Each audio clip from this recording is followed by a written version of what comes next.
Assalamualaikum warahmatullahi wabarakatuh.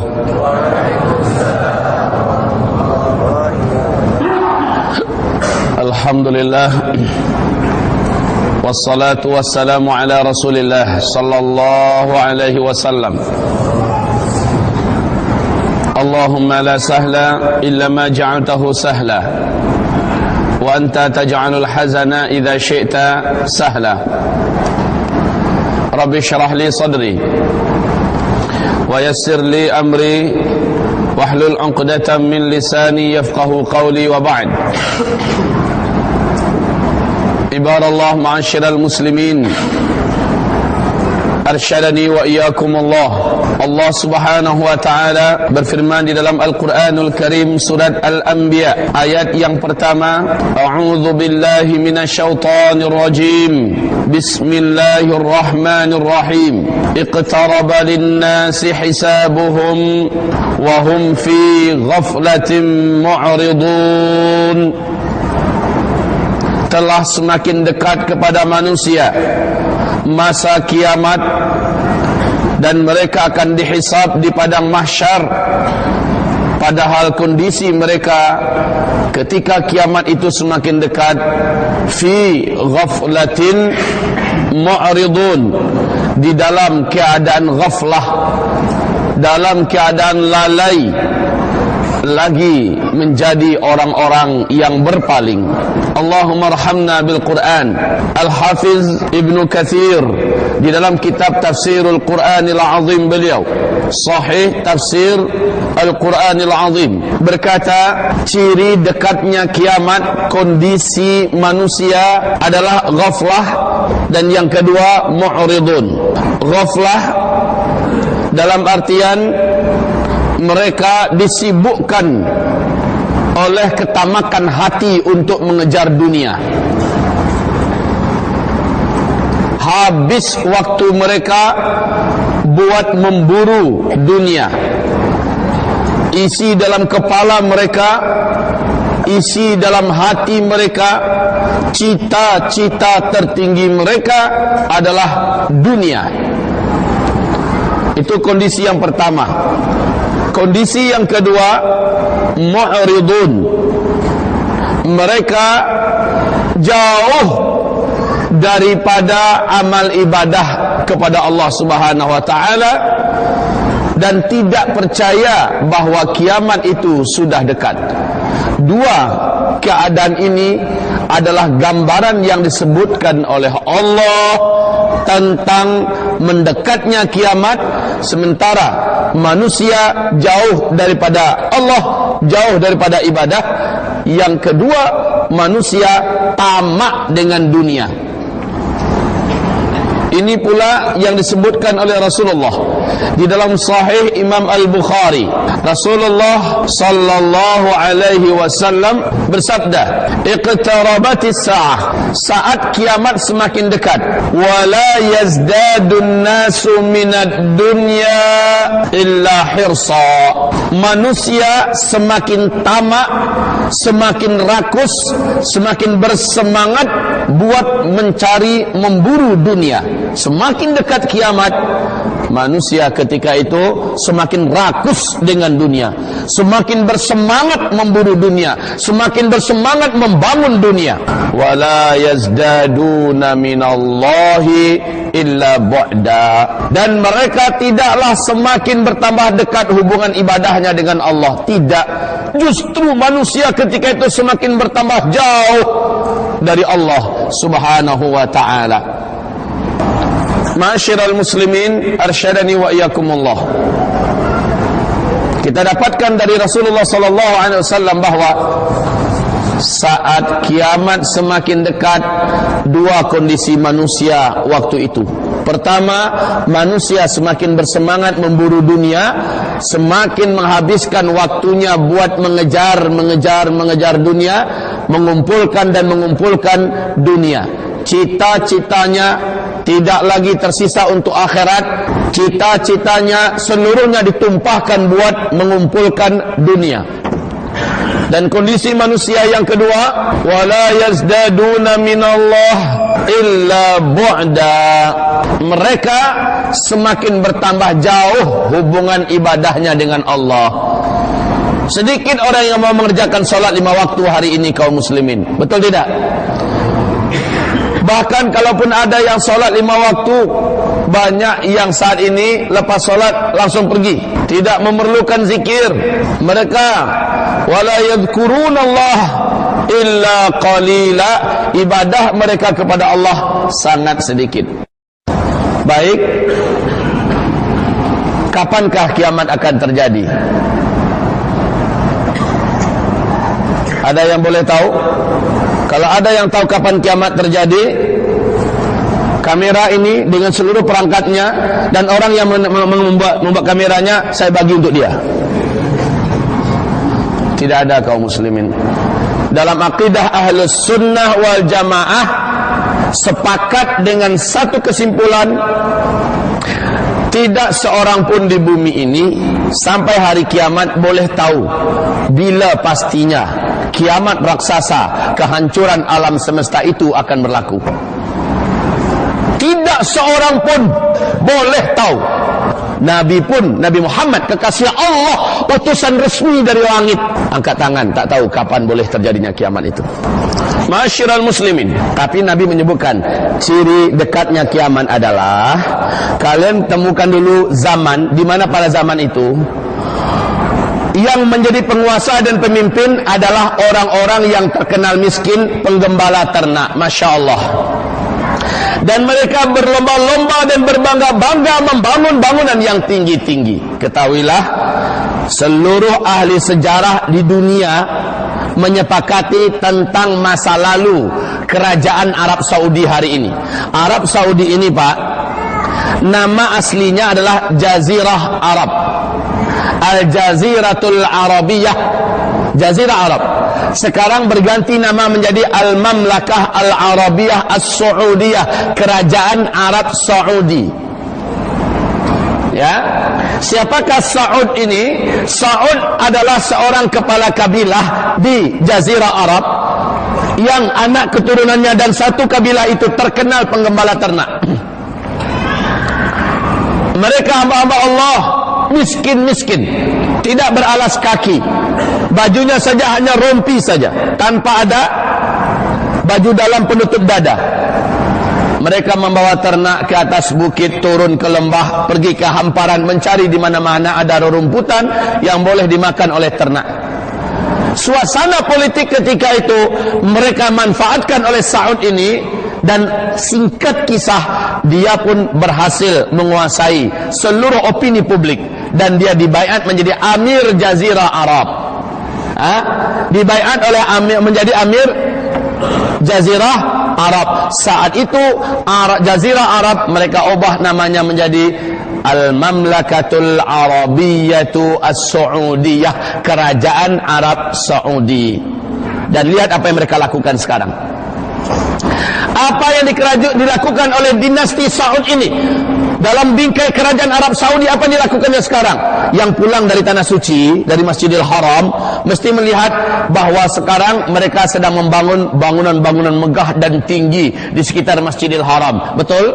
Yang pulang dari tanah suci ini, Masya Allah bangunan-bangunannya, Pak.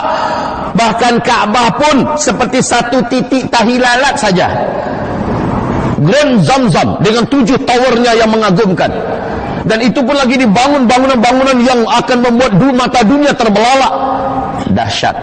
Di Madinah, di sekitar Masjid Nabawi, bangunan-bangunan tinggi. Di Riyadh, orang hampir lupa kalau mereka sedang ada di Arab. Bagaikan di Eropa lagi, kota besar metropolitan. Taif, Jeddah sehari ini Masya Allah. Dan dunia sekarang ini ditakjubkan dengan bangunan tertinggi di dunia, itu di Dubai, 860-an meter tingginya. Ketahuilah, Arab Saudi sedang membangun sekarang di Jeddah, dekat dengan tepi Laut Merah, dekat dengan perbatasan Mekah, keluar dan masuk Jeddah, bangunan tertinggi di dunia setinggi 1,2 kilometer. Penggembala ternak, miskin. Tiba-tiba mereka menjadi pemimpin dan penguasa, dan mereka berbangga-bangga, berlomba-lomba membangun bangunan yang tinggi, gedung-gedung yang tinggi. Jika masa itu sudah kalian temukan, maka kiamat dekat lagi masanya dengan itu. Allahu Akbar. Nah, hamba-hamba Allah yang kami muliakan, siapa yang ingin mengatakan bahwa kita masih lama daripada kiamat? Siapa? Waktu salji turun di Arab kemarin, di Arab Saudi kemarin, apa komentar Syekh Saud Shuraim, seorang ulama besar Arab Saudi, Imam Masjidil Haram, mengatakan ini adalah tanda kiamat. Rasul mengatakan tidaklah terjadi kiamat kecuali kalian akan menyaksikan terlebih dahulu lembah-lembah di Tabuk ini mengalirkan sungainya kembali. Tanah-tanahnya akan menghijau dan subur. Dan salji sudah turun sudah di bulan Desember yang lalu. Mana pernah-pernahnya Arab Saudi turun salju. Daerah tandus kering, panas di musim panasnya, dingin menusuk di musim dinginnya. Tetapi kaum muslimin sekarang sudah turun salji. Hamba-hamba Allah yang kami muliakan, ketahuilah tidaklah terjadi kiamat, kata Rasulullah, selain ada 10 tanda besar kiamat muncul terlebih dahulu. 10 tanda besar kiamat muncul terlebih dahulu. Kalau tanda besarnya yang pertama sudah keluar, maka yang lain pasti menyusul dengan sangat cepat. Ini hadis diriwayatkan oleh Abu Daud, At-Tirmidzi dan Imam Ahmad. Hadis ini dinyatakan hasan sahih oleh Syekh Muhammad Nasiruddin Al-Albani, pakar hadis dunia abad 20. Beliau mengatakan, apa katanya? Rasulullah bersabda, harazatun manzumatun fi silk, yuqta'u silkun yatba'u ba'daha ba'dan. 10 tanda besar kiamat itu bagaikan 10 butir-butir batu marjan yang dihubungkan oleh tali di dalamnya, seperti batu tasbih lah, ya? Apabila bagian ujungnya ada simpul yang diikatkan, apabila simpul itu dipotong, yuqta'u silkun, kalau dipotong bagian simpul tadi, keluar butir pertama, yang lain pasti menyusul. Betul tidak? Kalau satu keluar, yang lain menyusul dengan sangat cepat. Makin dekat waktu kiamat, maka tanda besar kiamat itu semakin menyusul dengan waktu yang sangat cepat, tidak main lama. Dan kaum muslimin yang kami muliakan, 7 tanda kiamat dari 10 tadi, orang Islam di muka bumi ini masih sempat mendapatkannya dan menyaksikannya. 3 lagi sudah tidak disaksikan lagi oleh orang Islam. Hanya orang-orang kafir yang tersisa di muka bumi ini yang akan mendapatkan 3 tanda besar kiamat. 7-nya orang Islam masih sempat lagi mendapatinya. Apa itu tanda besar kiamat yang 10? 1. Dajjal keluar. Dajjal ini sudah hidup. Belum lagi hidup Nabi Musa alaihissalam, Dajjal ini sudah pun ada di muka bumi ini. Sekarang Dajjal posisinya sedang ditahan oleh Allah dengan rantai-rantai besar yang mengikat kakinya, mengikat tangannya dan lehernya. Dia ditemukan di sebuah pulau di Laut Yaman oleh Tamim Ad-Dari dengan 20 awak kapal yang terdampar ke pulau itu. Sebaik dia keluar dari pulau itu, dia bercerita kepada Rasulullah kisah pertemuannya dengan lelaki dalam gua itu. Dan Rasul berkata, itu adalah Dajjal. Kumpulkan manusia semua, saya ingin kabarkan bahwa Tamim Ad-Dari telah bertemu dengan Dajjal di Pulau Anu. Dan pulau ini entah bagaimana caranya Allah subhanahu wa ta'ala menyembunyikannya dengan kegaiban. Dan dia akan muncul nanti dengan tanda-tandanya. Dan nanti kita sampaikan insyaAllah ta'ala. Kemunculan Dajjal ini sudah diambang pintu. Bahkan ulama-ulama besar Timur Tengah, sekelas Syekh bin Bas, mufti Arab Saudi sendiri mengatakan, hadza zamanu khurujud Dajjal. Inilah dia, zaman di mana kita hidup. Kita akan menyaksikan Dajjal keluar, air matanya pun keluar, sehingga basah bagian jubah dadanya. Dia mengatakan zaman kita Dajjal akan keluar. Karena ada tanda-tandanya kaum muslimin. Ya Rabb, kalau Dajjal sudah keluar, maka 2/3 dari seluruh umatku di muka bumi akan murtad dari Islam dan menyembah Dajjal. Makanya seluruh nabi dan rasul, kata Rasulullah, ma min nabiyyin mursal, tidak ada seorang nabi pun yang diutus oleh Allah kecuali setiap nabi itu memperingatkan kepada umatnya, hati-hati ya, Dajjal nanti pasti muncul. Dan tidak adalah fitnah yang lebih besar sejak bumi ini diciptakan sampai kiamat kelak yang lebih besar dan lebih berat. Fitnah itu melebihi fitnahnya Dajjal. Orang yang terkuat imannya sekalipun dari umatku ini di akhir zaman, kata Rasulullah, dia yakin dia tidak akan berubah dengan bertemu dengan Dajjal. Tapi sebaik dia berjumpa dengan Dajjal, dia akan langsung menyembah Dajjal. Orang yang paling kuat imannya akan menjadi pengikut Dajjal. Dia yakin dia tidak akan berubah. Ketika Dajjal bertemu dengannya, saya tidak akan berubah. Tahu-tahu dia bertemu dan dia akan menjadi penyembah Dajjal, kata Rasulullah sallallahu alaihi. Saking dahsyatnya fitnah Dajjal ini. Lamakah Dajjal muncul? Oh tidak. Rasul mengatakan masanya Dajjal sejak dia keluar, lepas mengelilingi seluruh permukaan bumi, mendatangi seluruh kota-kota di muka bumi, dan mengajak penduduk-penduduk yang masih hidup di muka bumi untuk menjadi penyembahnya dan mengangkatnya sebagai Tuhan. Lamanya hanya 40 hari saja. Tapi 40 hari itu, kata Rasulullah, hari yang pertama dari 40 itu kalian menghitungnya 1 tahun. Hari yang kedua kalian menghitungnya 1 bulan. Hari yang ketiga kalian menghitungnya 1 minggu. Dan 37 hari yang lain kalian hitunglah seperti hari-hari kalian yang biasa. Jadi kalau di total, sejak Dajjal keluar lalu mendatangi seluruh manusia yang ada di muka bumi, hanya 1 tahun 2 bulan 2 minggu sahaja. Habis. Hanya 2 kota yang Dajjal tidak boleh memasukinya, karena sudah dijaga, kata Rasulullah, dengan malaikat-malaikat Allah yang menghunus pedang-pedang untuk menanti kedatangan Dajjal. Coba masuk ente, tak sembelih. Yaitu Makkah dan Madinah. Hanya Makkah dan Madinah tidak boleh dimasuki Dajjal. Kemudian terakhir perjalanan Dajjal, setelah memurtadkan banyak manusia, Dajjal ini mengepung Imam Al-Mahdi dan para mujahidin, orang-orang beriman yang bergabung dengan Imam Mahdi di Masjid Jami' Amawi. Di situ ada Manaratul Bayda. Imam Mahdi terkepung. Orang-orang beriman juga terkepung. Mereka bersiap-siap untuk menghadapi Dajjal. Dajjal sudah ada di luar gerbang. Bala tentara Dajjal dari kalangan Yahudi Asfahan sebanyak 70.000 manusia.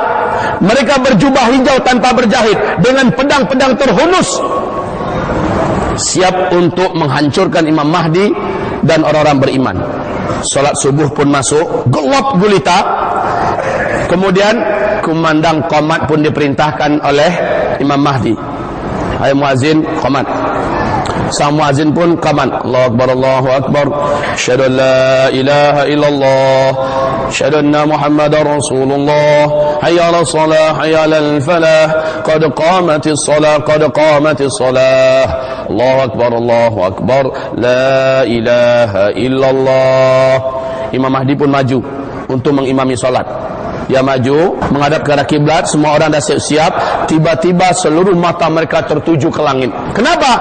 Ada cahaya dari langit turun ke bumi. Ternyata 2 malaikat Allah yang bersayap sedang turun. Di tengah-tengahnya Nabi Isa dibawa oleh mereka. Nabi Isa meletakkan kedua tangannya di pundak malaikat yang sebelah kanan, dan malaikat sebelah kiri satu lagi. Nabi Isa pun turun. Masya Allah. Rasul menceritakan dengan sangat rapi hadis ini. Semua yang ada melihat kedatangan Nabi Isa bersyukur, karena mereka sudah tahu kalau Dajjal sudah muncul, pasti Nabi Isa akan turun. Karena hanya Nabi Isa saja yang diberi oleh Allah kemampuan dan kekuatan, authority untuk membunuh Dajjal. Selain Nabi Isa tidak ada. Dan Nabi Isa sekarang sudah diantar turun oleh 2 malaikat.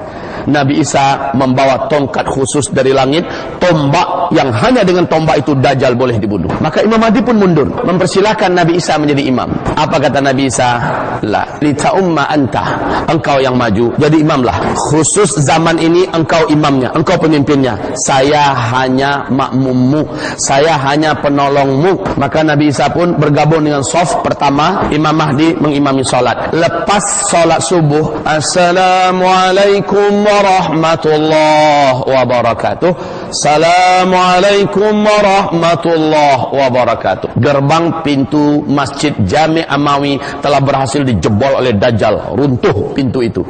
Maka Dajjal dengan sombongnya masuk ke dalam, dan bala tentaranya 70.000 pasukan Yahudi Asfahan sudah siap dengan pedang-pedang mereka, haus darah untuk membunuh Imam Mahdi dan orang-orang beriman. Tiba-tiba Dajjal masuk gerbang, Nabi Isa pun berdiri, dan kedua tokoh ini saling berhadap-hadapan. Masya Allah. Maka menjerit Dajjal di situ, melolong kesakitan, karena kata Rasulullah, seluruh tubuhnya meleleh bagaikan garam yang dimasukkan ke dalam air hangat. Kalaulah Dajjal tetap bertahan di situ, maka Dajjal akan menjadi cairan yang mati di tempat. Dengan kesaktian yang Allah berikan, Dajjal langsung lari sejauh-jauh tempat, dan Allah memberikan kepada Nabi Isa kemampuan lebih daripada Dajjal. Kemanapun Dajjal lari, Nabi Isa sudah menunggu. Terakhir Dajjal lari ke Lut, pintu Lut di Palestina, dan Nabi Isa sudah menunggu di situ. Dihunjamnya dengan kuat Dajjal itu dengan tombak yang dibawa oleh Nabi Isa. Maka matilah Dajjal di tempat, berlumuranlah tombak itu dengan darahnya Dajjal.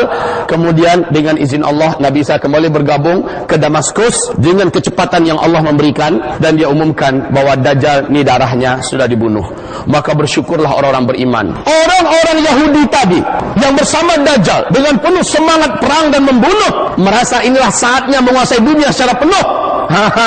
Lari puntang-panting.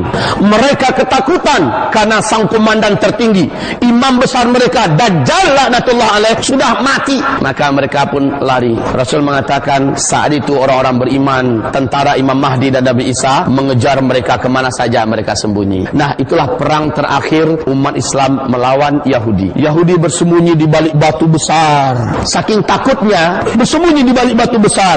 Batu itu bersuara dengan izin Allah nanti. Ya Muslim, hadza Yahudiyun warai, qala faqtulhu. Hai Muslim, ada Yahudi sembunyi di balik saya nih. Cepat sini, tangkap, bunuh dia, kata batu. Ini hadisnya sahih ya. Sembunyi dia di balik pohon, sembunyi, bicara lagi pohon. Ya Muslim, ada Yahudiyun warai, ta'ala faqtulhu. Hai Muslim, ini ada Yahudi di belakang saya. Sini, tangkap, bunuh. Di balik tembok, di balik batu, di balik pohon, di mana saja orang Yahudi ini bersembunyi, maka alam Allah, makhluk Allah ini berbicara, berpihak kepada orang-orang beriman.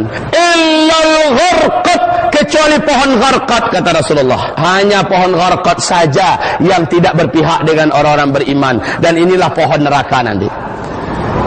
Sembunyi Yahudi-Yahudi di balik pohon gharqat, pohon itu diam saja. Tapi masalahnya hadis ini sudah bocor duluan ke telinga orang-orang beriman. Paham orang beriman bahwa Yahudi pasti akan paling banyak bersembunyi di balik pohon gharqat. Maka tahu tak kaum muslimin, pohon gharqat ini 9 tahun yang lalu sudah ditanam oleh Israel sebanyak 20 juta batang pohon. Karena mereka yakin ini pohon di akhir zaman akan berpihak pada mereka. Mereka tanamilah pohon sebanyak itu. Pernah lihat pohon gharqat? Pernah lihat pohon gharqat? Belum? Pernah melihat lambang ini tidak? Lambang seperti ini. Macam mana ya? Set. Pernah lihat? Itu adalah lambang pohon gharqat. Ini lambang sakral bangsa Yahudi. Ini lambang pohon gharqat kaum muslimin. Nah, pohon gharqat ini sekarang ketinggiannya sudah 11, 12 sampai 16 meter. Dalam jumlah yang sangat banyak kebun-kebun pohon gharqat. Ternyata Yahudi sangat yakin, Pak, bahwa ini juga akhir zaman. Di kitab mereka malah lebih cepat lagi mereka memperkirakan akhir zaman itu, kemunculan Dajjal. Kaum muslimin yang kami muliakan, Dajjal terbunuh, Yahudi seluruhnya habis. Muncul tanda besar kiamat yang nomor 3, yaitu munculnya, keluarnya bangsa yang tidak punya hati, tak punya perasaan. Bangsa yang suka membunuh, haus darah dan suka perang. Disebut dengan Ya'juj dan Ma'juj. Inilah bangsa yang dikurung oleh Dzulqarnain, sang penakluk yang agung. Masyiral muslimin, Nabi mengatakan, saat aku ini diutus sekarang, diinformasikan oleh malaikat Jibril kepadaku bahwa tembok yang mengurung Ya'juj Ma'juj sudah terbuka sebesar ini. Sudah terbuka sebesar ini. Nanti Ya'juj dan Ma'juj Allah ceritakan di surah Al-Kahfi, Allah ceritakan dalam surat Al-Anbiya, Allah ceritakan dalam surah Al-Ankabut, Ya'juj dan Ma'juj ini nanti akan keluar dan membungkusi seluruh Timur Tengah. Saking banyaknya jumlah mereka, Timur Tengah mereka bungkus. Dalam artian apa? Kayak kita nih, banyak sampai setimur Tengah penuhnya Ya'juj Ma'juj itu. Tidak ada hadis apakah Ya'juj Ma'juj itu sampai ke Indonesia nanti, sampai ke Malaysia, saking banyaknya jumlah, wallahu alam. Hanya Timur Tengah tertutupi oleh mereka. Nabi Isa tak boleh melawan, Imam Mahdi pun tak kuasa melawan. Orang-orang beriman malah bersembunyi. Kata Rasulullah, buatlah benteng yang kuat, bersembunyilah kalian di puncak-puncak gunung. Maka bersembunyilah Nabi Isa dan Imam Mahdi membuat benteng pertahanan terakhir. Kelaparan mereka di puncak gunung. Rasul mengatakan, Ya'juj Ma'juj ini melanglang buana, menemukan manusia manapun mereka bunuh. Dan dengan ini jumlah manusia semakin banyak yang dihabisi oleh Ya'juj dan Ma'juj. Kaum muslimin, Nabi Isa pun berdoa, lalu Ya'juj Ma'juj dibinasakan oleh Allah. Matilah seluruh mereka seperti Allah mematikan bangsanya Abraha yang ingin menghancurkan Ka'bah, tapi melalui virus, kuman, bakteri-bakteri dan ulat-ulat yang Allah datangkan dari bumi. Matilah bangsa ini secara serentak. Bumi ini busuk, mayatnya bergelimpangan di mana-mana. Nabi Isa pun mengangkat tangan. Kata Rasulullah, bahkan Nabi Isa ketika turun dari gunung, Imam Mahdi dan orang beriman, mereka harus melangkah dari satu mayat ke mayat, saking banyaknya jumlah mayat itu. Dan seluruh wilayah Timur Tengah tertutupi oleh bangkai-bangkainya Ya'juj dan Ma'juj ini. Bayangkan banyaknya kaum muslimin. Gurun Sahara, padang pasir, semuanya dipenuhi oleh bangkai-bangkai Ya'juj dan Ma'juj. Macam mana nak dibersihkan? Lalu hamba-hamba Allah yang kami muliakan, selanjutnya Nabi Isa berdoa, maka Allah datangkan burung-burung besar yang leher mereka sebesar dan seperti leher onta. Bayangkan besarnya burung itu. Di mana Allah sembunyikan selama ini burung itu? Wallahu alam. Hadis-hadis tentang kedatangan burung ini, setiap burung itu menukik ke bumi lalu mengangkat satu bangkai Ya'juj dan Ma'juj dan dibuang entah kemana. Tidak ada riwayatnya apakah ke laut, apakah ke ruang angkasa dibawanya, wallahu a'lam. Yang jelas habis sudah Ya'juj dan Ma'juj, yang tersisa adalah jatuhan bangkai-bangkainya, daging-dagingnya, ulat-ulat yang membusuk, ya. Itu yang tersisa. Nabi Isa pun berdoa lagi kepada Allah. Allah datangkan hujan yang sangat lebat berhari-hari, lalu seluruh permukaan bumi kembali kinclong, kembali bersih. Masuk tanda besar kiamat yang keempat, yaitu masa-masa aman. Tegaknya khilafah yang terakhir di muka bumi di dalam kepemimpinan Imam Al-Mahdi, cucu kandung Rasulullah sallallahu alaihi wasallam. Dalam masa-masa aman itu, jumlah manusia tersisa sedikit saja lagi, kata Rasulullah. Satu laki-laki, jumlah wanita saat itu adalah 50. Perbandingan laki-laki dengan wanita pada masa-masa aman itu, pada masa-masa khilafah adalah satu orang laki-laki, 50 orang wanita. Tapi hidup sudah aman. Binatang-binatang berbisa, hewan-hewan buas sudah bermain-main dengan manusia, dengan anak-anak kecil dan tidak menyakiti sedikit pun. Harimau, singa, serigala bermain-main dengan domba-domba yang lepas dan tidak menerkamnya, tidak memakannya. Wanita melakukan perjalanan kaki dari Hadramaut menuju ke Tanah Suci, berjalan seorang diri siang dan malam untuk beribadah haji. Tidak ada yang menyakitinya. Aman dia pergi, aman dia pulang, berjalan kaki, kata Rasulullah. Kaum muslimin yang kami muliakan, emas melimpah ruah, tumbuh-tumbuhan, tanam-tanaman, buah-buahan seluruhnya merata di muka bumi. Sambil jalan boleh memetik buah karena tidak ada yang punya. Boleh makan, rumput-rumputnya tebal, air-air sungainya mengalir, emas pun berserakan di mana-mana kaum muslimin. Sampai-sampai kata Rasulullah, tidak ada seorang pun yang mau menerima sedekah orang lain. Salah seorang di antara kalian akan membawa emas sebesar genggaman tangannya, lalu diberikan kepada tetangganya, terimalah hadiah dariku, terimalah sedekah dariku. Apa kata tetangganya yang menerima? Mau saya apakan emas itu? Di dapur saya sekian ember, entah mau diapakan sekarang. Saking makmurnya manusia ketika itu kaum muslimin. Tapi masa ini tidak lama. Rasul menyebutkan masa ini hanya 7 tahun saja. Di hadis yang lain, masa ini antara 8 atau 9 tahun saja. Jadi antara 7 tahun atau 8 atau 9 tahun, masa ini pun berakhir. Macam mana cara berakhirnya? Lanjutkan. Allah pun menampakkan tanda besar kiamat yang nomor 5. Jadi yang pertama Dajjal, yang kedua Nabi Isa, yang ketiga Ya'juj dan Ma'juj, yang keempat tegaknya khilafah dan munculnya masa-masa aman. Di masa-masa aman ini nanti Imam Mahdi meninggal dunia, Nabi Isa meninggal dunia, dan Imam Mahdi digantikan oleh Al-Qahtani kata Rasulullah. Lalu di masa aman ini Allah munculkan tanda besar kiamat yang nomor 5, yaitu terbitnya matahari dari sebelah barat. Tempat dia bisa tenggelam, dari situ matahari terbit. Ini tanda besar kiamat. Saat itu manusia berbondong-bondong ingin menyatakan syahadat. Orang-orang kafir ingin masuk Islam.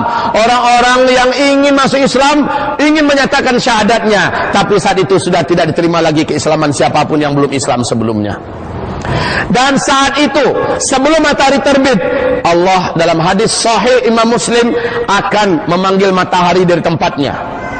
Matahari pun pergi meninggalkan bumi ini, sehingga tidak ada belahan bumi manapun yang terang, gelap muka dan belakang, atas dan bawah.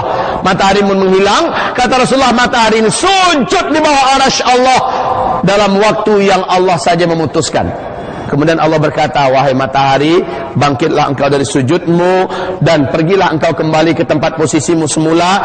Terbitlah engkau dari tempat biasanya engkau tenggelam. Maka matahari pun terbit, dan kalian di bumi pada waktu itu kata Rasulullah merasakan malam seperti 3 malam kalian. Panjang terasa Pak. Sehingga puas berulang-ulang seseorang tahajud sampai penat, sampai letih dia tahajud. Lalu dia bangun, lalu dia tertidur saking lelahnya dari tahajud. Dan dia tidur lagi sepuas-puasnya, bangkit, dia lihat masih gelap, dia pun tahajud balik. Kemudian dia tahajud sepanjang-panjangnya tahajud, seletih-letihnya tahajud, dia lihat masih gelap, dia pun tidur kembali. Pas bangun lagi, belum juga terang, dia tahajud lagi. Sampai selepas tahajud, dia gelisah, dia turun ke jalan-jalanan. Gelap gulita. Orang-orang yang beriman lainnya juga turun ke jalanan, dah puas tahajud berulang-ulang. Apa kata mereka? Ada apa ini? Ada apa ini? Kemudian mereka, kata Rasulullah, orang-orang beriman saat itu mengumandangkan azan subuh. Maka mereka siap-siap melaksanakan sholat subuh. Selepas sholat subuh mereka berzikir. Ternyata masih gelap di luar. Apa kata mereka? Mungkin tadi terlalu cepat kita azannya. Ulang balik azan. Benar kaum muslimin, ulang balik azan. Mereka pun mengumandangkan azan subuh kali kedua. Lalu mereka sholat sunat fajar 2 rakaat. Lalu mereka sholat subuh berjamaah dan berzikir lagi dengan zikir yang panjang. Belum lagi terang matahari, belum. Bahkan tanah merah di ufuk timur pun nggak nampak. Kaum muslimin, apa kata mereka? Kayaknya terlalu cepat kita azan tadi. Azan balik, azan lagi Pak. 3 kali mereka melaksanakan sholat subuh. Barulah setelah itu matahari terbit dari arah barat. Nah kata Allah, kata Rasulullah, saat malam panjang itu, itulah ibadah yang terakhir manusia di muka bumi. Kenapa? Besoknya seluruh Al-Quran Allah sudah hilangkan di muka bumi. Seluruh Al-Quran. Orang ingin melihat Al-Quran, dicari, tinggal lembaran-lembaran putih saja lagi, tidak ada tulisan. Orang-orang yang hafal Al-Quran 30 juz akan hilang seluruh hafalannya. Orang yang hafal Al-Fatihah dan Qul Huwallahu Ahad sekalipun akan hilang seluruh hafalannya dari kerongkongannya. Tidak ada lagi ibadah, tidak ada lagi amalan kecuali di hati mereka iman Allah, Allah, Allah. Setelah itu tidak ada lagi. Kaum muslimin, Rasul mengatakan matahari itu terbitnya hanya setengah hari saja, lalu tenggelam balik di tempat dia terbit tadi, yaitu sebelah barat, dan besoknya dia terbit sebelah timur seperti biasa. Tapi Allah munculkan tanda kiamat yang nomor 6. Tanda besar kiamat nomor 6, yaitu seperti dalam surat Al-Anbiya, keluarnya binatang raksasa dari dalam perut bumi sebanyak 3 kali kemunculan di tempat-tempat yang berbeda-beda.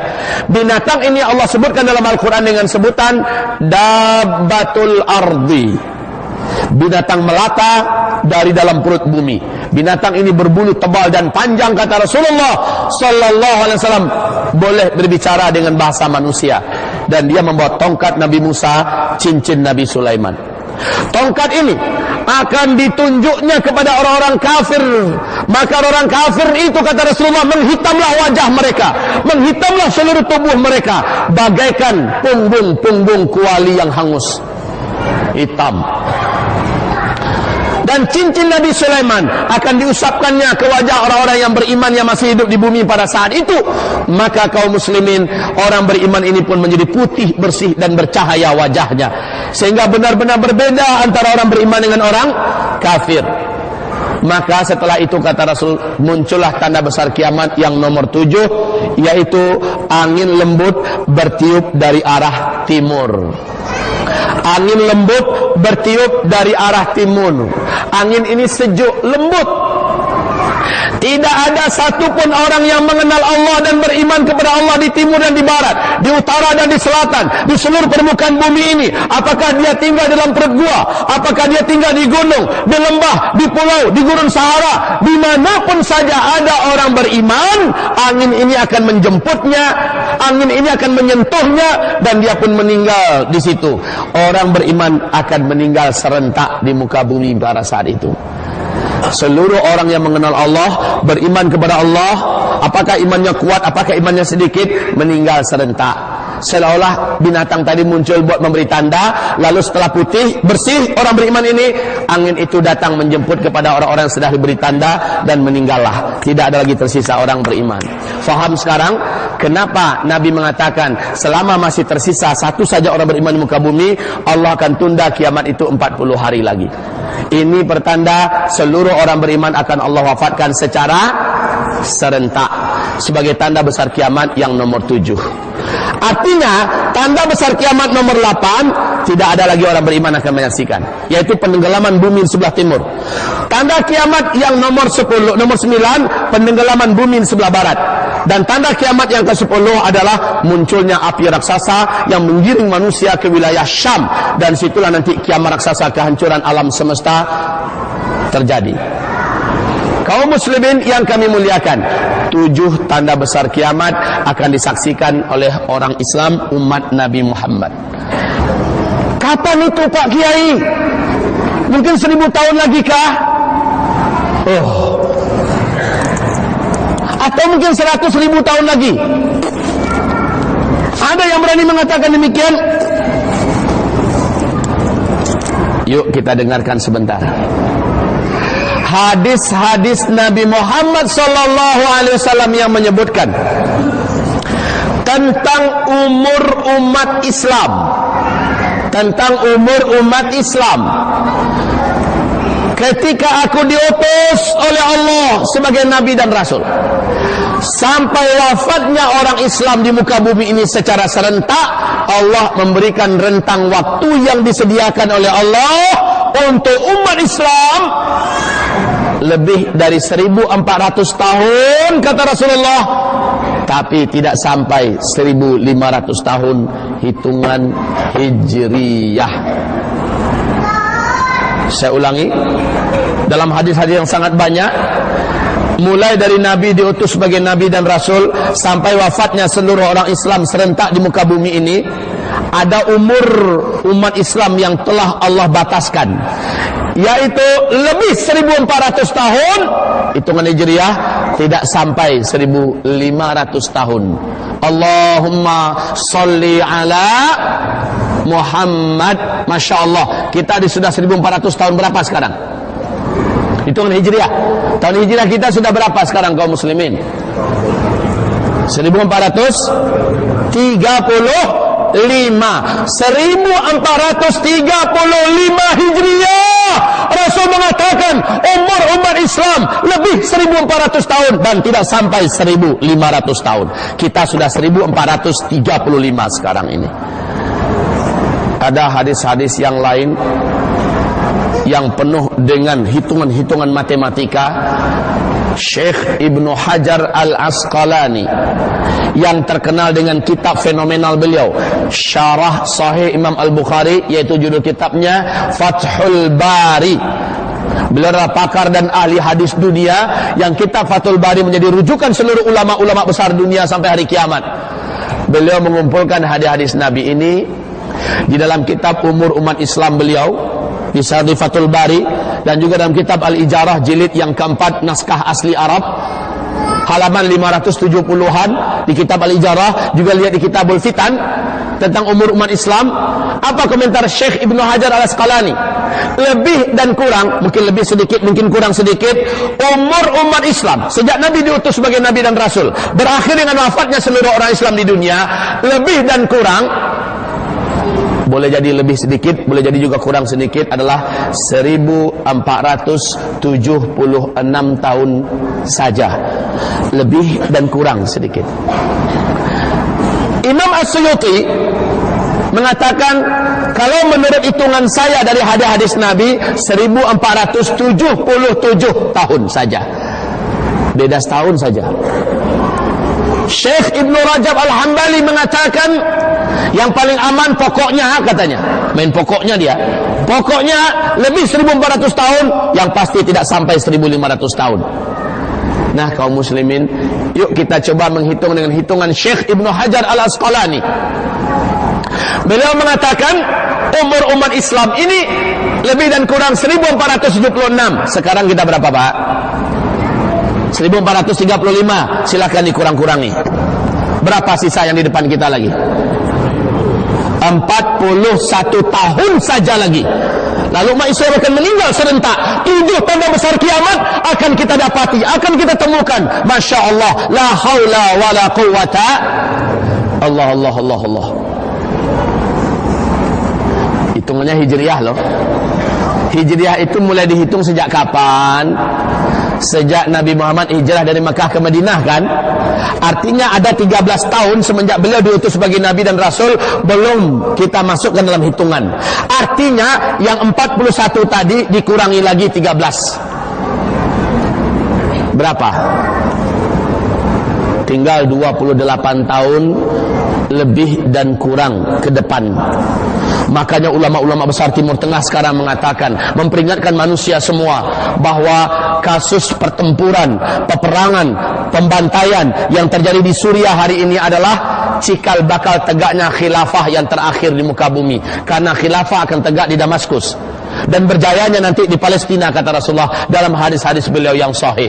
Kaum muslimin yang kami muliakan, Masya Allah, kita sedang menuju akhir zaman. Pak Kiai, Ustaz, kami berat menerima dan mungkin kami tidak percaya. Ya terserah. Faman syaa falyu'min wa man syaa falyakfur. Yang mau percaya, imanilah ini. Yang tidak mau percaya, kufurilah. Tidak ada masalah. La ikraha fid din. Seorang hamba Allah, Zulkifli Muhammad Ali, entah apa alasan dan bagaimana caranya, Allah takdirkan pada malam tanggal 31 Februari di Bintulu, Allah datangkan ke masjid Darul Hidayah, berbicara di hadapan hamba-hambanya, menceritakan dengan secara jelas dan terang hadis-hadis Rasulullah, ayat-ayat Allah, tanda-tanda alam tentang dekatnya kiamat. Ternyata ada yang tidak percaya, terserah, tidak ada yang memaksa. Tapi yang percaya, maka ada tawaran berikutnya yang ditawarkan oleh Rasul. Tawaran bahasa Malaysianya benar, tawaran juga. Ada tawaran Rasulullah kepada umatnya. Yang percaya, kalian lakukan ini, kalian lakukan ini, kalian lakukan ini, agar kalian selamat, agar kalian terjaga. Yang tidak percaya, maka dia masih menari-nari di muka bumi ini, mengumpulkan dunia yang sebentar lagi akan disesalinya. Dia akan meratap dengan emas yang banyak, tak berguna. Dia akan menyesal dengan ringgit-ringgit manusia yang sampai ratusan juta, dan semuanya tidak bermanfaat. Kaum muslimin, 10 tanda besar kiamat, belum satu pun yang dimulai oleh Allah. Belum muncul Dajjal kan? Belum. Kalau Dajjal sudah muncul, maka yang lain akan menyusul dengan sangat cepat. Dan seluruh ulama ahli hadis, ulama-ulama para fuqaha, mulai dari sahabat sampai sekarang, dan ini akan menjadi akidah umat sampai hari kiamat dari ahlu sunnah wal jamaah, bahwa Dajjal tidak akan keluar sampai tokoh legendaris akhir zaman Allah munculkan dulu, yaitu Imam Al-Mahdi. Imam Al-Mahdi ini menurut hadis-hadis yang disusun dan dikumpulkan oleh Syekh Muhammad Nasiruddin Al-Albani di dalam kitab beliau yang sudah diterjemahkan ke dalam bahasa Indonesia, bahasa Melayu, menanti kedatangan Al-Mahdi. Hadis-hadis tentang Al-Mahdi, hadis-hadis sahih yang sanadnya, runutannya ke atas sampai ke tingkat mutawatir maknawi. Hamba-hamba Allah yang kami muliakan, kok bisa Imam Mahdi akan muncul? Sebelum kemunculan Dajjal, Imam Mahdi terlebih dahulu akan keluar. Dan dia dari keturunan kandungku, dari nasab Fatimah, dari keturunan Ali. Dan dalam hadis Rasul mengatakan dia adalah dari Hasan bin Ali, Hasan bin Fatimah. Sementara versi Imam Mahdi menurut Syiah dari Husain bin Ali. Mereka karang-karanglah hadis-hadis mereka yang tidak ditemukan sanadnya, yang tidak ditemukan riwayatnya. Kemudian mereka katakan bahwa Imam Mahdi itu dari kelompok kami nanti, dari kelompok Syiah. Ya, dianya dari Husain bin Ali. Ma'asyiral muslimin, Imam Mahdi versi Syiah, kalau dia muncul, Abu Bakar dan Umar akan mereka bangkitkan lalu disiksa oleh Imam Mahdi sampai hari kiamat. Istri Rasul itu Bunda Aisyah, istri Nabi yang lain akan disiksa dan dirajam sampai hari kiamat. Masjid kaum muslimin seluruh dunia akan diruntuhkan. Yang tidak mau masuk Syiah dari Ahlus Sunnah wal Jamaah akan dibunuh oleh mereka. Dan Imam Mahdi ini kerjanya akan menghancurkan Ka'bah dan memindahkan tanah suci ke Iran. Enak betul Imam Mahdi mereka. Tetapi alhamdulillah itu semuanya tidak ada akan terwujud, karena Imam Mahdi yang sesungguhnya, hadis-hadis yang bercerita tentang itu dari Rasulullah, hadis-hadis ini sahih, bahkan sampai ke tingkat mutawatir maknawi. Hadis-hadis ini menyebutkan kemunculan Mahdi itu dengan beberapa tanda. Satu, tidaklah muncul Al-Mahdi kecuali seluruh muka bumi akan penuh dengan keributan dan huru-hara. Bencana demi bencana menyusul di berbagai tempat. Yang kedua, tidaklah muncul Al-Mahdi kecuali fitnah, pembantaian dan peperangan di Syam membara dan bergelora. Syam itu di mana? Suriah, Palestina, Yordania dan Lebanon pada hari ini. Dan keempat wilayah itu sudah membara dalam fitnah, peperangan dan pembantaian umat Islam oleh para penguasa-penguasanya yang Syiah. Kaum muslimin hari ini sudah terwujud, di mana tempat Imam Mahdi akan mengembangkan wilayah dan mengembangkan pemerintahan khilafah. Di situ sudah membara peperangan dan pembantaian pada hari ini. Allahu Akbar.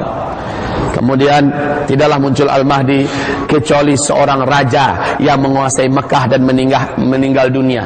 Mekah Madinah meninggal dunia, 3 calon penggantinya saling berlomba-lomba, berebutan, bunuh-membunuh untuk memperebutkan kekuasaan itu. Wala yakunu li ahadin minhum, tidak akan jatuh kepada seorang pun dari antara mereka yang bertiga yang berebut itu, karena kekuasaan itu akan jatuh ke tangan cucu kandungku, min itrati, ya, min waladi Fatimah, dari cucu kandungku. Bahwa Al-Mahdi lah nanti yang akan menggenggam Makkah dan Madinah, menguasai kembali Jazirah Arab.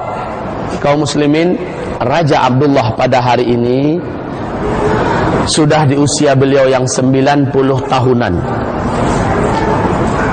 Kalau dihitung hitungan Hijriah sudah 93 umur beliau sekarang.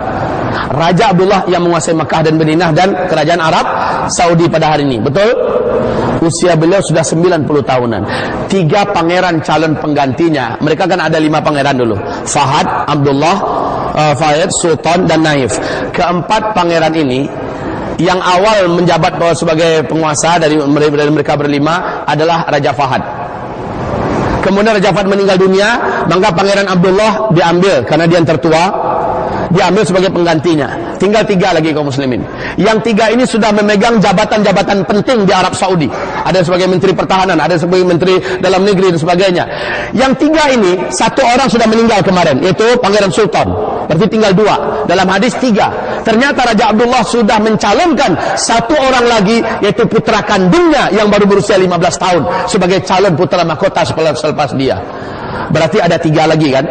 Nabi mengatakan akan saling berbunuhan dan tidak akan jatuh kekuasaan itu kepada seorang pun di antara mereka bertiga, karena Al-Mahdi lah yang akan memegang tampuk kekuasaan itu. Masya Allah.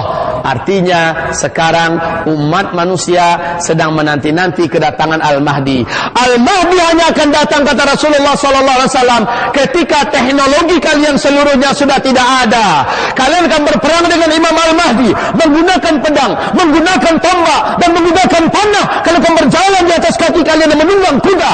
Kalian akan berperang seperti hari ini kita berperang. Summa uttum min haitsu bada'tu. Kamu akan kembali seperti hari ini, kata Rasulullah. Kamu akan berperang dengan kuda, dengan panah, dengan tombak, dengan pedang. Kamu akan berjalan kaki di atas kaki-kaki kamu. Ketika Al-Mahdi muncul, teknologi seluruhnya sudah musnah. Subhanallah. Steve Jobs mengatakan dia menemukan teknologi digital, penguasa teknologi iPad, dia yang menguasai ini, dan dia berkata kepada lebih daripada 2000 karyawannya, selepas saya adalah orang yang terakhir yang menemukan teknologi ini. Selepas saya kalian semua akan kembali ke zaman batu. Itu pernyataan seorang ilmuwan sekelas Steve Jobs, bukan seorang bodoh yang bicara. Albert Einstein, kenal dengan Albert Einstein? Kenal? Pernah jumpa? Belum, sama. Tapi pernyataan beliau ini dirilis oleh seluruh dunia ketika beliau didesak, tolong ceritakan kepada kami prediksimu. Dia pakar kimia dunia. Prediksimu tentang perang dunia ketiga besok ini, kita akan berperang dengan cara apa, dengan senjata apa? Jawaban beliau sangat menakjubkan. Perang dunia ketiga, kalian tidak akan menggunakan teknologi apapun yang kalian temukan hari ini. Kalian akan berperang dengan senjata manual, entah apapun itu senjatanya. Kalian akan berperang dengan senjata manual. Masya Allah, ternyata lebih 20 tahun yang lalu, itu NASA Amerika dan kekuatan-kekuatan intelektual, para ilmuwan-ilmuwan, saintis-saintis dunia menyepakati bahwa sekian puluh tahun yang akan datang, yaitu pada tahun-tahun sekarang ini, bumi ini akan memasuki wilayah sungai, arus sungai meteor, dan bumi ini akan mengalami hujan meteor. Kaum muslimin, meteor ini dikatakan oleh Michael Penn, ini akan menghentikan semua teknologi yang dimiliki manusia di bumi ini. Ada pengurainya tersendiri, kaum muslimin. InsyaAllah ta'ala ini akan kita uraikan. Pada intinya, teknologi kita berhenti secara serentak di muka bumi ini. Maka benar kata pakar-pakar, wajar kalau hari ini Amerika sudah selesai mempersiapkan 6 bunker raksasa di dalam tanah mereka, 30-300 meter kedalamannya. 6 bunker raksasa, kaum muslimin. Mereka sudah persiapkan ini. Satu bunker itu semacam kota kecil yang mereka buat di bawah tanah, ya. Mereka sudah persiapkan mampu memuat 500.000 manusia satu bunkernya. Dengan fasilitas hidup, satu bunker itu boleh bertahan selama 1 tahun. Mereka sudah selesai kaum muslimin. Udah 1 tahun ini mereka selesaikan. Tinggal mengisi orang aja lagi. Kenapa? Bumi ini akan diserang meteor nanti. Dan tahun yang lalu sudah 3 meteor yang menabrak bumi. Satu di Siberia, Rusia, ya kan? Satu di Siberia, Rusia, pada tanggal 14 Februari 2013. Yang kedua jatuhnya di Argentina, dan itu meledak di atas negara Argentina. Sehingga pada malam hari itu, tanggal 15 April, ya, meledaknya di atas negara Argentina. 8 kota pada malam hari itu langsung terang benderang beberapa detik. Dan yang ketiga jatuhnya di Los Angeles. Ini pada tanggal 6 November 2013. 3 meteor sudah jatuh. NASA Amerika mengumumkan ada 1.300 meteor yang akan menabrak bumi dalam 4 tahun ini. 2013, 2014, 2015, dan 2016. Sehingga apa kata pemerintahan Rusia kepada dunia? Tidak ada yang mampu menyelamatkan bumi dari serangan meteor kecuali doa, katanya. Negara ateis, Pak, yang anti Tuhan selama ini, mengatakan yang boleh menyelamatkan bumi dari serangan meteor hanyalah doa, katanya. Baru ketahuan bahwa bagaimanapun sombongnya manusia, mereka akan kembali kepada fitrahnya. Doa itu berarti ke siapa, Pak? Ke Allah, kan? Mereka yakin bumi ini tidak akan selamat dari serangan meteor. Dan Rasul berkata, Di akhir zaman nanti akan terjadi duhonun yang menggelapi bumi selama 40 hari 40 malam. Gelap bumi ini, gelap gulita. Orang-orang kafir akan berubah bentuk, mereka menjadi jelek-jelek, melepuh-melepuh karena kegelapan itu panas kaum muslimin. Rasul mengatakan, kalian letakkan telapak tangan kalian di wajah kalian, maka tidak ada yang boleh melihat telapak tangannya saking gelapnya. Itu selama 40 hari 40 malam. Ternyata pakar astronomi dunia Michel Penn mengatakan, saat meteor itu jatuh ke daratan, maka terjadi ledakan yang mempunyai ledakan lebih daripada ledakan peluru nuklir yang meledak di Nagasaki, Hiroshima. Kekuatannya sampai 1 juta kali lipat. Jika ia menabrak bumi kita, dan di antara meteor itu ada yang berkekuatan seperti itu, kaum muslimin, bumi ini akan dilobangi oleh meteor tersebut. Lobang tersebut membumbung ke langit, partikel-partikelnya dengan kecepatan 800 km per jam akan langsung terbungkusi bumi kita dengan kegelapan yang luar biasa. Dan ini menjadikan bumi kita ini berbahaya untuk dihirup udaranya. Rasul mengatakan dalam hadis sanadnya Jaid dari Ibnu Jarir, di mana Rasulullah berkata, hati-hati kalian di akhir zaman akan terjadi dukhon, tenggelamnya bumi ini dalam kegelapan selama 40 hari 40 malam, kata Rasulullah. Orang-orang kafir akan keluar asap dari hidungnya, dari telinganya, dari lubang duburnya, dan melepuh-melepuhlah kulitnya, berubah bentuk wajahnya. Orang beriman yang tipis amal solehnya sebelum itu juga mengalami nasib seperti orang kafir. Hanya orang beriman yang amal solehnya banyak, Allah akan buat dia tahan dengan udara yang begitu gelap dan begitu panas. Mereka hanya seperti orang yang terkena flu dan demam saja. Orang beriman yang sebelumnya punya amal soleh banyak, kaum muslimin. Orang beriman yang sebelumnya punya amal soleh yang banyak. Orang kafir akan melepuh mereka. Fi hadhil ummah khasfun wa maskhun wa qadfun. Pada umat ini di akhir zaman akan terjadi penenggelaman bumi. Bumi ini merengkah-merengkah, lalu yang di atas masuk ke dalam, yang di bawah naik ke atas. Wa maskhun, terjadi perubahan bentuk. Wa qadfun, dan serangan meteor. Kalau sahabat bertanya, wa matadzaka ya Rasulullah, wahai Rasulullah, kapan itu terjadinya? Kapan ya Rasul? Kami ingin tahu kapan. Rasul mengatakan, itu nanti terjadi ketika 3 keadaan sudah muncul. Idza zaharatil qainat wal ma'azif wa syuribatil khumur. Kalau penyanyi-penyanyi wanita sudah bermunculan di mana-mana. Kedua, kalau alat-alat musik dan musik-musik sudah disenangi dan dicintai oleh umatku. Yang ketiga, kalau benda-benda memabukkan, benda-benda haram sudah menyebar luas kemana-mana dan dikonsumsi oleh umatku. 3 keadaan ini sudah terjadi enggak sekarang?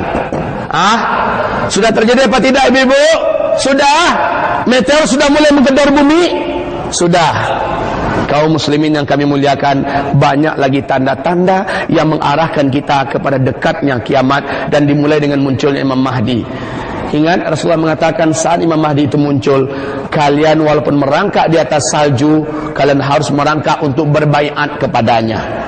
Berbaiat kepadanya walaupun melangkah di atas salju. Imam Mahdi munculnya di mana? Imam Mahdi munculnya di mana? Di mana Imam Mahdi munculnya? Dia dibaiat nanti di depan Ka'bah antara Hajar Aswad dengan Maqam Ibrahim. Di sana nanti.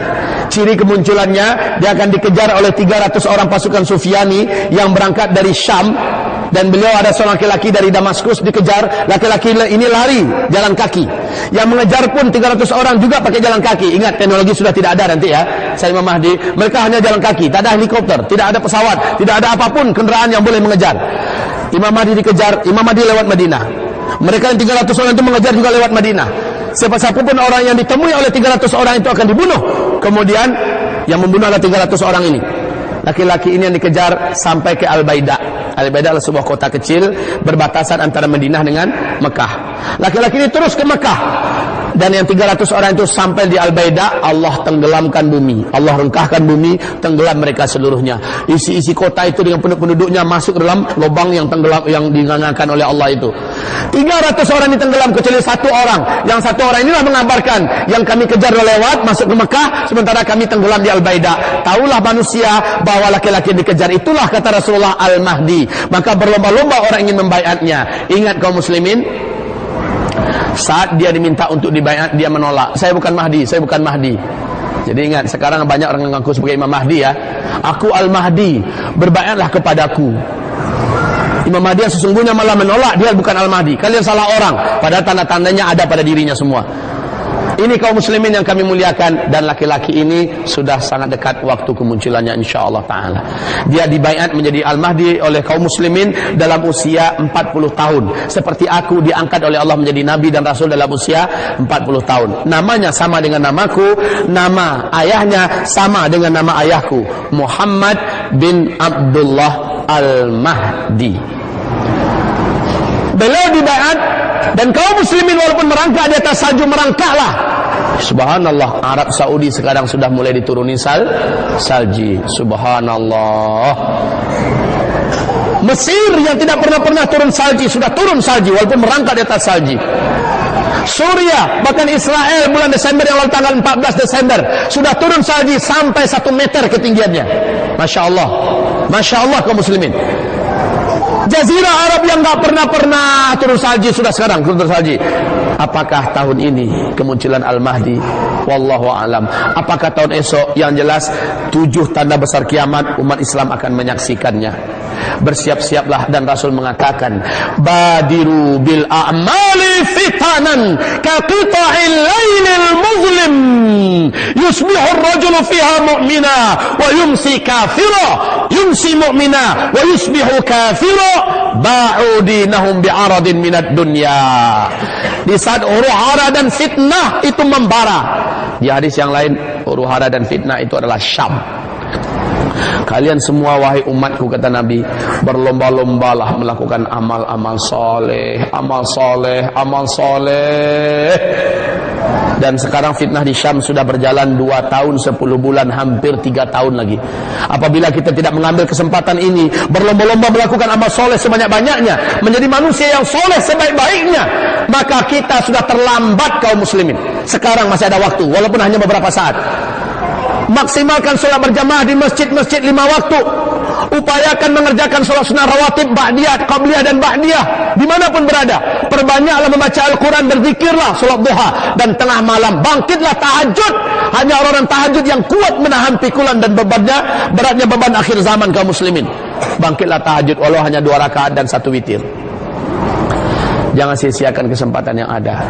Fulus yang ada, manfaatkan buat ibadah sekarang. Bantulah hamba-hamba Allah yang kesusahan. Bantulah perjuangan. Bantulah agama Allah Subhanahu wa taala. Berangkatlah ke tanah suci, bawalah keluarga selagi masih ada pesawat hari ini. Selagi belum perang di tanah suci kaum muslimin, belum perang saudara, selagi masih ada waktu, maksimalkan ibadah. Dan mohon dengar baik-baik, saya menyampaikan ini bukan buat melemahkan semangat hidup kita, justru kebalikannya. Saya sampaikan ini agar semangat hidup kita membara dengan cara yang benar. Ini waktuku yang tersisa untuk mempersiapkan kehidupan akhiratku.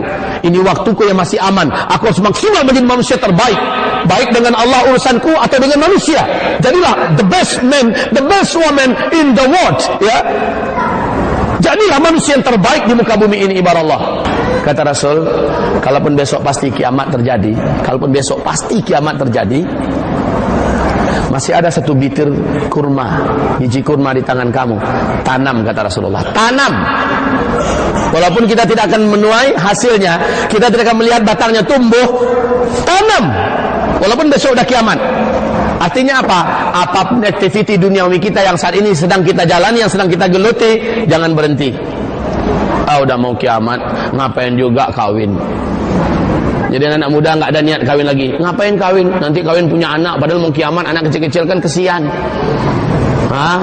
Yang nambah anak juga gitu, nggak semangat lagi. Udahlah, anak cukuplah 1 aja. Nambah lagi anak udah mau kiamat ini.